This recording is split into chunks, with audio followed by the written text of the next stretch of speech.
Hello friend, welcome to origins of knowledge YouTube channel. তো এর আগের দিন গতকালকে তোমাদের সঙ্গে সংবিধান সংশোধনের একটা পার্ট শেয়ার করেছি। আজকে ভারতীয় সংবিধান রচনা তার দ্বিতীয় পার্ট। তো ক্লাসটি শুরু থেকে শেষ পর্যন্ত দেখবে এবং এর আগে বিভিন্ন টপিকের উপর তোমাদের সঙ্গে ভিডিও শেয়ার করা হয়েছে, সেগুলোর প্লেলিস্ট কিন্তু তৈরি করে দেওয়া রয়েছে, সেগুলো কিন্তু দেখে নেবে। তো চলো, আজকের ক্লাসটি কিন্তু মোস্ট ইম্পর্ট্যান্ট। এখান থেকে তোমরা অবশ্যই 1 থেকে 2 নম্বর কমন পাবে। চলো শুরু করি। বলছে গণপরিষদ বা কনস্টিটিউয়েন্ট অ্যাসেম্বলি গঠিত হয় 1946 সালের 16ই মে ক্যাবিনেট মিশনের প্ল্যান অনুযায়ী। ক্যাবিনেট মিশন ভারতে আসে কবে? এই কোশ্চেনটা কিন্তু এর আগে অনেক প্র্যাকটিস সেটে আমরা দেখেছি। ক্যাবিনেট মিশন ভারতে আসে 1946 সালের 24শে মার্চ। 1946 সালে 24শে মার্চ। গণপরিষদে মোট প্রথমে কতজন সদস্য ছিল? 389 জন সদস্য ছিল, কিন্তু পরে পাকিস্তানপন্থীরা আলাদা হয়ে গেলে সদস্য সংখ্যা দাঁড়ায় কত? 299 জন। গণপরিষদে প্রথম অধিবেশন বসে কবে? Most important question. গণপরিষদে প্রথম অধিবেশন বসে 1946 সালে 9 ডিসেম্বর। 1946 সালে 9 ডিসেম্বর। নেক্সট, তারপরে দেখো কী বলছে। গণপরিষদে প্রথম অস্থায়ী সভাপতি কে ছিলেন? গণপরিষদে প্রথম অস্থায়ী সভাপতি ছিলেন হচ্ছে ডক্টর সচ্চিদানন্দ সিনহা। 9 থেকে 11 ডিসেম্বর 1946। গণপরিষদের প্রথম স্থায়ী সভাপতি কে ছিলেন? গণপরিষদের প্রথম স্থায়ী সভাপতি ছিলেন কিন্তু ডক্টর রাজেন্দ্র প্রসাদ। কে ছিলেন? Doctor Rajendra Prasad, VVI.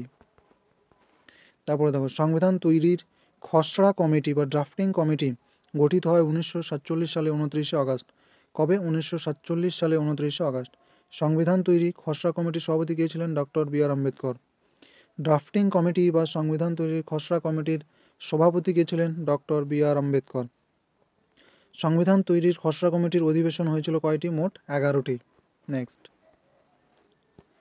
এই কোশ্চেনটাও ইম্পর্টেন্ট যে সংবিধানের ধারণা কে দেন? এম এন রায়। সংবিধানের ধারণা কে দেন? এম এন রায়। দলহীন রাষ্ট্রের কথা কে বলেছেন? এটিও বলেছেন কিন্তু এম এন রায়। ভাষা কমিশন গঠিত হয় 1955 সালে। তাহলে ভাষা কমিশন কবে গঠিত হয়? 1955 সালে।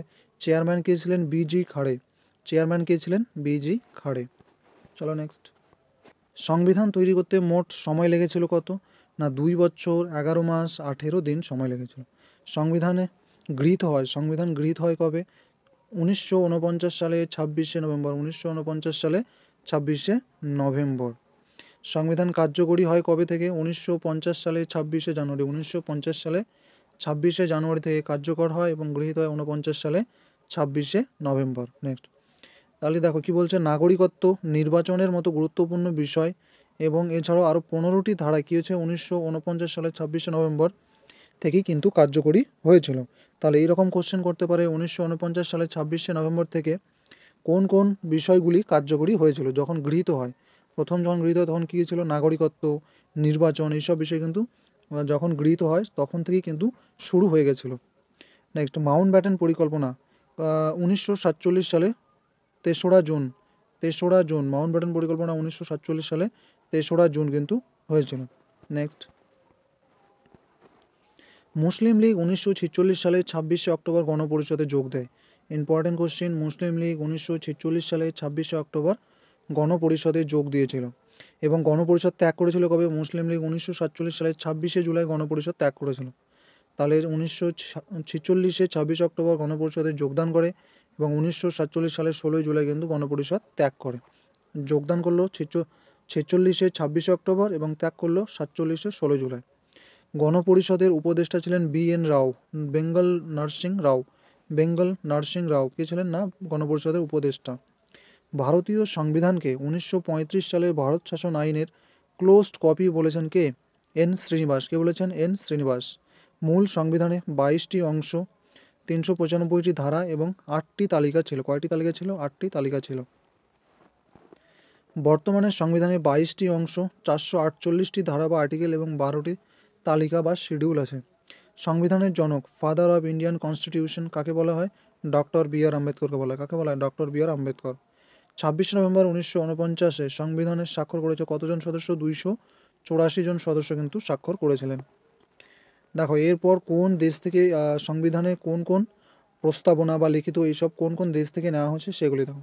বলছে আমেরিকা থেকে কী নেওয়া হয়েছে? প্রস্তাবনা, লিখিত সংবিধান, উপরাষ্ট্রপতি, মৌলিক অধিকার, সুপ্রিম কোর্ট ও বিচার ব্যবস্থা। নেক্সট এই টপিকগুলো বেশি ইম্পর্টেন্ট, এগুলো মনে রাখতে হবে। নেক্সট ব্রিটেন থেকে কী কী নেওয়া হয়েছে? মন্ত্রী পরিষদ বা সংসদীয় শাসন ব্যবস্থা, প্রধানমন্ত্রী, দ্বিকক্ষ বিশিষ্ট সংসদ, যেখানে নিম্নকক্ষ অধিকতর শক্তিশালী, এক নাগরিকত্ব কী নেওয়া হয়েছে? এক নাগরিকত্ব, রাষ্ট্রপতি, স্পিকার অর্থাৎ লোকসভার স্পিকার, স্বাধীন নির্বাচন কমিশন, জনস্বার্থ মামলা, আইনি রুল বা ল, এসব কিন্তু ব্রিটেন থেকে নেওয়া হয়েছে। কোথা থেকে নেওয়া হয়েছে? ব্রিটেন থেকে। নেক্সট সোভিয়েত রাশিয়া থেকে কী নেওয়া হয়েছে? দেখো, সোভিয়েত রাশিয়া থেকে নেওয়া হয়েছে মৌলিক কর্তব্য, পঞ্চবার্ষিকী পরিকল্পনা, এগুলো নেওয়া হয়েছে কোথা থেকে? সোভিয়েত রাশিয়া থেকে। তারপর অস্ট্রেলিয়া থেকে কী নেওয়া হয়েছে? তার মধ্যে কিন্তু এই পঞ্চবার্ষিকী পরিকল্পনা মোস্ট ইম্পর্টেন্ট, এখান থেকে বোঝা গেল। পঞ্চবার্ষিকী সোভিয়েত রাশিয়া থেকে নেওয়া হয়েছে। অস্ট্রেলিয়া থেকে যৌথ তালিকা বা যুগ্ম তালিকা, প্রস্তাবনার ভাষা, প্রস্তাবনা নেওয়া হয়েছে আমেরিকা থেকে বা ইউএসএ থেকে, বাট প্রস্তাবনার ভাষা নেওয়া হয়েছে অস্ট্রেলিয়া থেকে। কেন্দ্র রাজ্যের সম্পর্ক নেওয়া হয়েছে কোথা থেকে? অস্ট্রেলিয়া থেকে। নেক্সট জাপান থেকে নেওয়া হয়েছে কি? জাপান থেকে নেওয়া হয়েছে সুপ্রিম কোর্টের গঠন, সুপ্রিম কোর্টের গঠন নেওয়া হয়েছে জাপান থেকে। দক্ষিণ আফ্রিকা থেকে কী নেওয়া হয়েছে? সংবিধান সংশোধন পদ্ধতি, কনস্টিটিউশনাল অ্যামেন্ডমেন্ট, 368 নম্বর যে আর্টিকেল, সংবিধান সংশোধন ধারা, সংবিধান সংশোধনের পদ্ধতি নেওয়া হয়েছে কোন দেশ থেকে? দক্ষিণ আফ্রিকা থেকে। কানাডা থেকে কী নেওয়া হয়েছে? কানাডা থেকে নেওয়া হয়েছে যুক্তরাষ্ট্রীয় শাসন ব্যবস্থা, কেন্দ্রীয় প্রবণতার আধিক্য অর্থাৎ কেন্দ্র ও রাজ্যের মধ্যে ক্ষমতার বন্টন, এই টপিকটা কিন্তু ইম্পর্টেন্ট। কেন্দ্র ও রাজ্যের মধ্যে ক্ষমতার বন্টন কোন দেশ থেকে নেওয়া হয়েছে? কানাডা। আয়ারল্যান্ড থেকে কী কী নেওয়া হয়েছে? নির্দেশমূলক নীতি, রাষ্ট্রপতির যে নির্বাচন সেটা নেওয়া হয়েছে আয়ারল্যান্ড থেকে। রাজ্যসভায় রাষ্ট্রপতি কর্তৃক সদস্য মনোনয়ন, এটাও নেওয়া হচ্ছে আয়ারল্যান্ড থেকে। নেক্সট এরপর দেখো কী বলছে, ফ্রান্স থেকে কী নেওয়া হয়েছে? রিপাবলিক মানে প্রজাতন্ত্র, সাম্য, ইকুয়ালিটি, এই দুটি শব্দ নেওয়া হয়েছে কোথা থেকে? ফ্রান্স থেকে। ভারতীয় সংবিধান আধা যুক্তরাষ্ট্রীয় প্রকৃতির, কুইস্ট টেডরাল। নেক্সট জার্মানি থেকে নেওয়া হয়েছে জরুরি অবস্থায় মৌলিক অধিকার বাতিল, অর্থাৎ জরুরি অবস্থা যেগুলো রয়েছে 352 নম্বর আর্টিকেল, 356 নম্বর আর্টিকেল এবং 360 নম্বর আর্টিকেল, এগুলো নেওয়া হয়েছে কোথা থেকে? এগুলো নেওয়া হয়েছে কিন্তু জার্মানি থেকে। তো এই ছিল মোট আজকের ভিডিওতে তোমাদের সঙ্গে শেয়ার করলাম ভিডিওটি। অবশ্যই বন্ধুদের মাঝে শেয়ার করে দেবে এবং ভিডিওতে একটা লাইক করে দেবে, এবং চ্যানেলে নতুন হয়ে থাকলে অবশ্যই চ্যানেলটিকে সাবস্ক্রাইব করে বেল আইকনটি প্রেস করে দেবে। তো দেখা হচ্ছে নেক্সট অন্য একটি টপিক নিয়ে।